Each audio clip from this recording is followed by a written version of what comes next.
kasutan oma õpilastega väga tihti tahvelarvutitundides ja erinevatele veebilehtedele minemiseks kasutame QR-koode. Ja tavaliselt olen ma neid QR-koode näidanud siis Classroom Tools abil, aga viimase ajal, kuna osad saavad kiiremini ülesande lahti, osadel läheb rohkem aega, siis ma olen kasutanud selliseid IKEA-st ostetud pildiraame, mida ma siis annan õpilaste kätte. Iga rea peale annan ühe selle raami ja siis nad annavad seda edasi, skännivad sisse, et siis mina saan samal ajal juba tahvli peal seda harjutust näidata.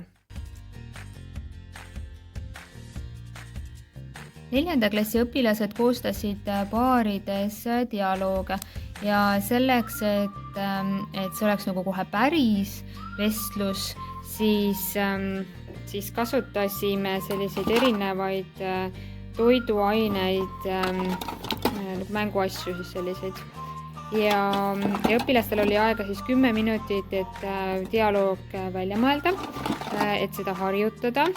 Ja siis, kui nad tulid klassi ette, siis nad eelnevalt olid valinud endale siis need toiduained, mille kohta nad tahtsid dialoogi teha või mida nad tahtsid piknikule kaasa võtta.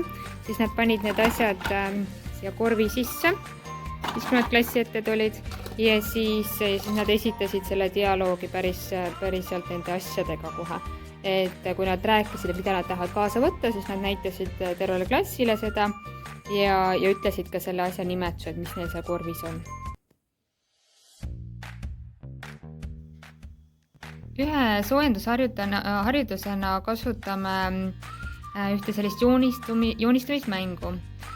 Et ma jagan õpilased 3 rühma tavaliselt ja igast rühmast tuleb üks õpilane klassi ette.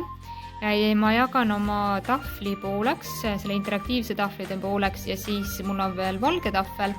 Ja siis on niimoodi, et mina näitan nendele 3 õpilasele ühte sõna, no näiteks prison. Ja nemad peavad selle kuidagi siis joonistama sinna tahvlile ja siis tema tiimikaaslased proovivad siis ära arvata, mis sõnaga on tegemist.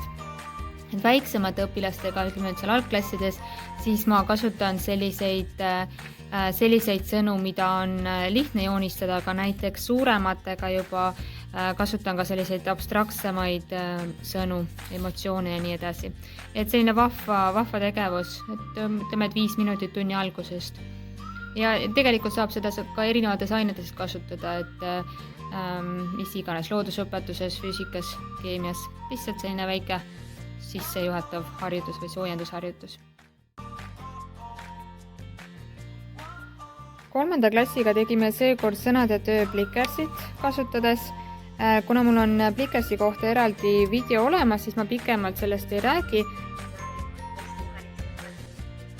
Igal õpilasel on oma QR-kood, millega ta saab õpetajale oma vastuse anda. Õpetaja skannib vastused sisse ja ülejäänud veebib arvuti. Õpetaja tuleb üks kord QR-koodid välja printida. Muideks samu QR-koodi. Mina olen siiamaani kasutanud Live Worksheets keskkonda, kui ma tahan muuta tööviikuharjutused või õpiku mõne töölehe harjutused interaktiivseks. Mul on 2 asja, mis mulle selle Live Worksheetsi juures ei meeldi, on esiteks see, et seal on piirarv, et võib olla kuni 30 tööleht, et minul on see arv juba täis. Ja teiseks on see, et õpilastel tuleb üsna palju informatsiooni jätta, siis kuna seda töölehte mulle või neid vastuseid hakkavad ära saatma, et näiteks et üsna tüütu on tegelikult, kui õpilane peab iga kord minu emaili aadressi sinna sisestama. Et alternatiiviks on siis TeacherMate keskkond, mida ma olen paar korda varem ka katsetanud, aga kuidagi ei ole meeldinud. Aga nüüd ühe koolituse raames seda tutvustati meile lähemalt ja see hakkas mulle väga meeldima. Teen ühe töölehe teiega koos läbi. Panen kõigepealt selle nime, siis näiteks, et oli õige vastus või oleneb, et minul on siin näiteks lünktekst, aga olen teinud ka näiteks kokkusobitamise harjutus, kus tuleb siis näiteks leia õige paariline või kirjuta õige vastus, et oleneb siis töölehest. Nii, ja siis tuleb siit valida see tööleht. Nii. ja alt make my file.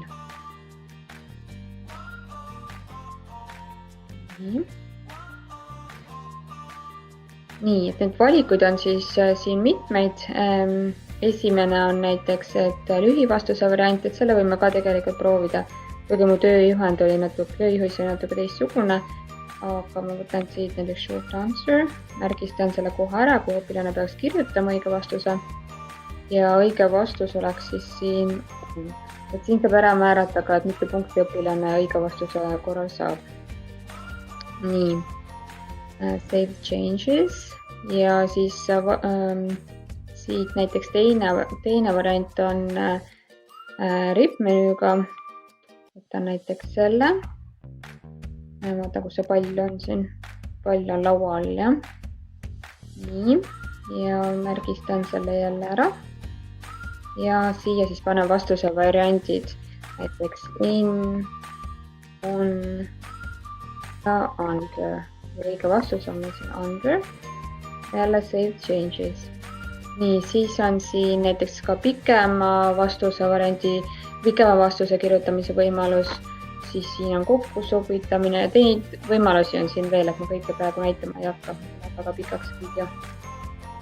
Ühesõnaga siin siis tuleks mul need, ma teen teised ka näiteks vastusega, kiiremini, kus see kass siin oli. Kõrval, jah. Nii, ja panen siia X2. Nii, ma lõpuni ei tee seda. Igal juhul, et siit tuleb siis ta, kui valmis on, siis tuleb siit kinni panna. Ja siis tuleb siit, tuleb siis ta ülesandeks muuta. Ja mina olen jaganud siit selle lingiga, aga saab ka saata siis Google Classroomi. Nii, ja siit mina valisin, et õpilane siseneb oma nimega, ta kirjutab oma nime ja saabki kohe hakata harjutust tegema. Ja siit ma valisin, et kui õpilased teevad harjutust, et mida nad siis näevad, kui on tehtud, et nad näevad, kui palju punkte nad said ja kui palju punkte oli võimalik üldse saada. Nii, näiteks näiteks, et saavad punkte ja näiteks õiged vastuseid saavad näha. Ja kui saadab töö tagasi, et mida ta siis näeb, võiks siia, et valida. Ühesõnaga, siin on erinevad variante, et saab siit valida.